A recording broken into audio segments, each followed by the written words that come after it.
Em meados dos anos 50, o diretor austríaco Ernest Marischka quis levar para a tela do cinema a história, de uma forma muito mais fictícia que real, da Imperatriz Elizabeth da Áustria, mais conhecida como Sissi. Marischka sempre foi um admirador incondicional desta mulher. Ele a considerava um dos personagens mais cativantes do final do século XIX. Foi um momento pós-guerra em que a Áustria queria esquecer a sua anexão à Alemanha nazista e recuperar o seu prestígio. Porém, para Marischka, a vida real da Imperatriz Elizabeth foi atormentada e trágica demais como para não romantizá-la, e decidiu que na sua ficção mostraria unicamente um passado glorioso da grande Imperatriz Sissi. Nos seus filmes, somente mostra acontecimentos românticos e grandes momentos de emoção, ocultando todos os dramas, dores, tragédias, fobias e manias que a Imperatriz Elizabeth realmente viveu. E da mesma forma que o diretor escolheu Sissi a Imperatriz como tema do seu filme, pensou que somente uma pessoa poderia fazer que o espectador viajasse ao século XIX junto da Imperatriz ao ver os seus filmes. E essa pessoa era Romy Schneider. Ele estava certo. Quando foi lançado em 1955, o filme Sissi fez tanto sucesso na Áustria e Alemanha que superou a bilheteria do filme E o Vento Levou. Na Europa, o filme obteve a menção de obra cultural. Na Suíça e na França, o sucesso foi tanto que posteriormente foi emitido gratuitamente nas escolas. Romy Schneider virou um rosto famoso e, sem dúvida, contribuiu para que Sissi a Imperatriz ficasse ainda mais famosa e querida pelo mundo afora. Porém, infelizmente, teve uma vida tão dramática e trágica como a da Imperatriz que deu vida nos filmes. E hoje, neste vídeo, você vai conhecer um pouco mais da sua história aqui no canal História e Biografia. Rosemary Madalena Albach nasceu em Viena em 1938. Foi filha dos atores Wolf Albach-Reti e Madalena Schneider, e tinha um irmão mais novo. Os seus pais raramente estavam presentes na vida dos filhos. Foi a avó de Romy, Maria Schneider, quem cuidou dela e do seu irmão quando os pais estavam em algum set de filmagem.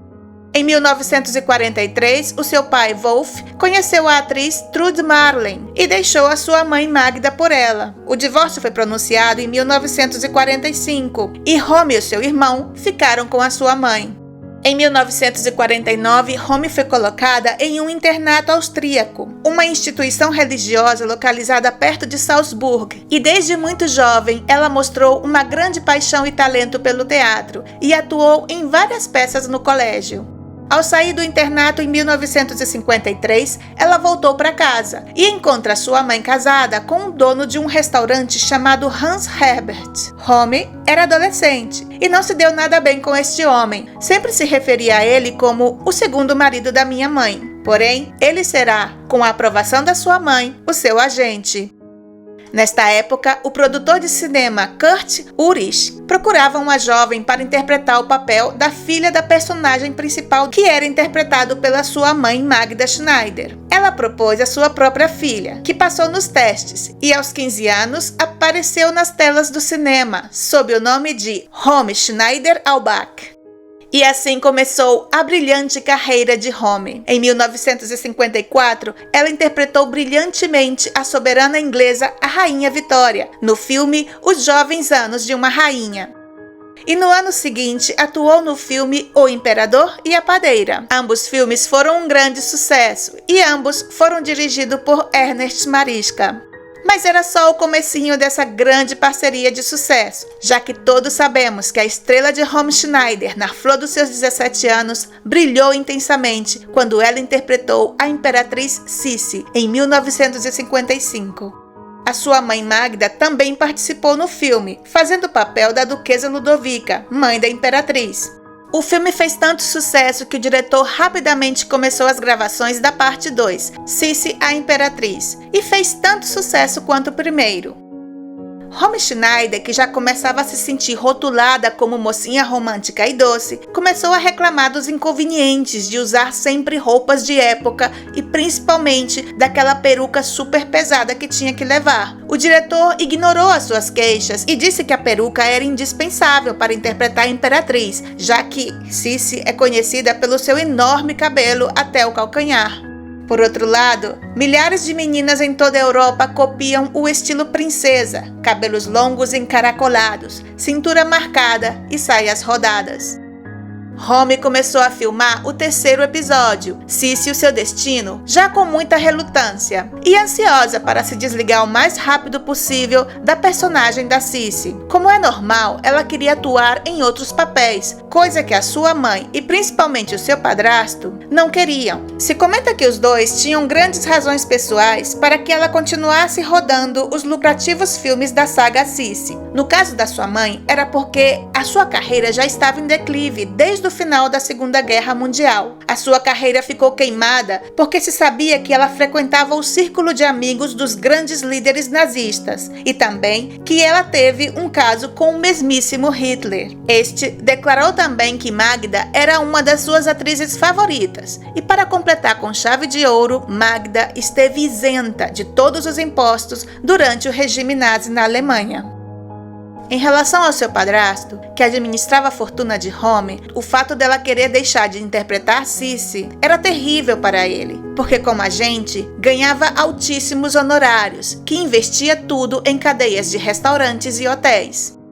E chegou a proposta para rodar o quarto filme da saga Cissy, e Home se opõe com firmeza. Mais tarde, ela mesma declarou que odiava aquela imagem da Cissy e admitiu que recusou sem pensar duas vezes os muitos milhões que lhe ofereceram para filmar uma quarta vez no papel de Cissy. Home, que tinha apenas 20 anos, queria voar e se aventurar em outros papéis. Em 1958, filmou Senhoritas em Uniforme e recebeu muitos elogios e boas críticas pela sua interpretação.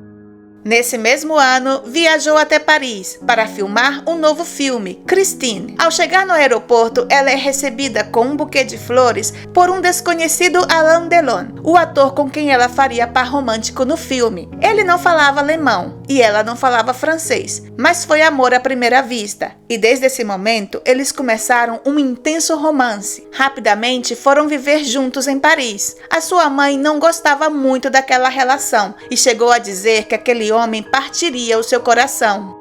Provavelmente essa tenha sido a melhor época da vida de Romy Schneider, porque ela continuou gravando grandes sucessos, viajou aos Estados Unidos para promocionar os seus filmes e gravou outros trabalhos com grandes diretores como Orson Welles e com outros grandes atores como Jack Lemmon. Tudo era felicidade e Romy trabalhava incansavelmente. Um dia, regressando dos Estados Unidos para Paris, ao chegar em casa, esperando encontrar o seu noivo, ela se deparou com uma grande e desagradável surpresa. Alain Delon não estava lhe esperando. O que lhe esperava era uma nota com um ramo de flores. A nota dizia o seguinte: "Fui para o México com a Natalie. 1000 coisas. Alain." Natalie era a atriz Natalie Barthelemy, e esse 1000 coisas ao qual ele se referia, seguramente era que ela estava esperando um filho dele. E foi assim que Alain Delon partiu o coração de Romy Schneider, depois de 5 anos de um intenso e apaixonado romance. Romy e Alain era o casal mais famoso e querido de toda a Europa, e dizem que os dois estavam prestes a anunciar o seu compromisso de noivado. Como é de esperar, Romy ficou completamente arrasada. Realmente, como dizia sua mãe, Alain Delon partiu seu coração. Porém, continuou morando em Paris. Ela adorava aquela cidade, recebeu o apoio da mãe e voltou a trabalhar. Rodou o filme O Que Há, Gatinha, em 1965. Esse filme recebeu uma indicação ao Oscar de melhor canção original, e foi nesse filme que Woody Allen atuou pela primeira vez no cinema. Ela continuou em frente e, em 1966, se casou com o ator e diretor de teatro Harry Meyen e tiveram um filho, Davi. Nos 2 anos seguintes, Romy se dedicou quase exclusivamente à sua vida de mãe e esposa. Com o passar dos anos, ela continuou mantendo uma relação cordial com Alain Delon e os dois voltaram a trabalhar juntos no filme A Piscina, em 1969. Anos depois, o galã falou em uma entrevista que Romy era a mulher da sua vida e que se arrependia muito de não ter se casado com ela.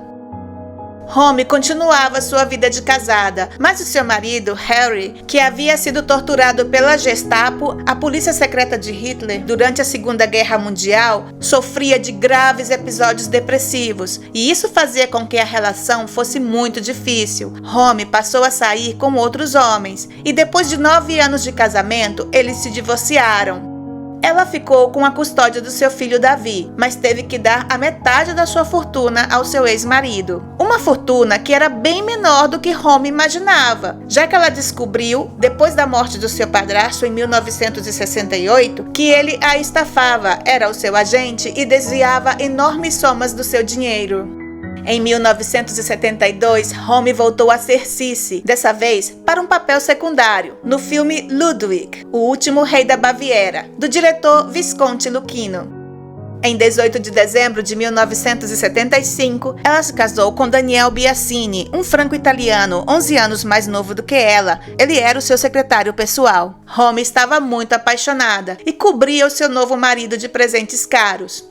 Pouco depois do casamento, ela engravidou, mas sofreu um aborto depois de um acidente de carro. A vida sorriu para o casal. Ela engravidou novamente e em 21 de julho de 1977 nasceu a sua filha, Sara Magdalena Biasini. Mas a felicidade duraria pouco, já que 2 anos depois ela recebeu uma terrível notícia. O seu ex-marido, Harry Meyen, que havia se entregado completamente ao álcool, acabou se enforcando. Home Schneider mergulhou em uma profunda depressão e inclusive se sentiu culpada por não ter dado atenção suficiente a ele. A partir daí, ela também começou a beber e tomar tranquilizantes de maneira frequente. Isso acabou prejudicando seu casamento com Biasini, que pediu o divórcio após 6 anos de matrimônio. Esse divórcio foi muito difícil para Home. Ela amava o seu marido, porém, a vida estava prestes a ficar infinitamente pior para essa grande estrela, e desta vez ela não ia conseguir se recuperar. No dia 5 de julho de 1981, um absurdo e terrível acidente levou a vida do seu amado filho Davi. O menino tinha uma excelente relação com Biasini e com os pais dele, aos que ele considerava como avós. Havia ido sozinho e de surpresa à casa deles para visitá-los. Ele não tinha as chaves do portão e, como já havia feito em outras ocasiões, tentou entrar subindo pelas grades. Infelizmente, ele escorregou e ficou espetado em uma das lanças da grade de metal. Quando se deram conta da situação, chamaram urgente uma ambulância, mas o menino já havia perdido muito sangue e acabou morrendo no hospital. Eu enterrei o pai e enterrei o filho, mas nunca os abandonei, e eles também nunca me abandonaram, escreveu uma Home Schneider absolutamente arrasada em seu diário. A atriz tentou se recuperar com o produtor Laurent Pettin, o seu último namorado. Os dois foram morar juntos em um apartamento em Paris. Porém, ela só encontrava consolo na bebida, no cigarro, nos tranquilizantes e nas cartas que escrevia para o seu filho morto. No dia 29 de maio de 1982, Pettin a encontrou morta em sua residência. Ela estava sentada em uma cadeira, na frente de sua mesa, onde havia uma carta inacabada, na qual ela se desculpava por cancelar uma sessão de fotos para uma revista. Também encontraram uma garrafa de vinho vazia e frascos de remédios. Muitos suspeitaram de que foi um suicídio. Oficialmente, a causa da morte foi devido a uma parada cardíaca. A família não quis fazer uma autópsia, e a causa exata da morte de Home Schneider será sempre um mistério. Alain Delon foi um dos primeiros a comparecer quando recebeu a notícia da sua morte. Ela havia feito mais de 60 filmes, muitos deles foram grandes sucessos, mas se comenta que no momento da sua morte estava muito endividada, tanto que foi Alain, junto com outros amigos, que pagaram o enterro, ao que compareceram muitos fãs e famosos. Está enterrada ao lado do seu amado filho em um cemitério no sul de Paris, mas nem a sua mãe e nem Alain Delon compareceram ao seu enterro. Mas Alain Delon foi visto algumas vezes indo sozinho visitar a sua tumba. Tinha 43 anos e deixou a pequena Sara, sua filha, com apenas 5 anos de idade. Alguns continuam acreditando que ela se suicidou, e outros, talvez a maioria, pensam que simplesmente o seu coração parou por não suportar mais tanto sofrimento, dor e decepções.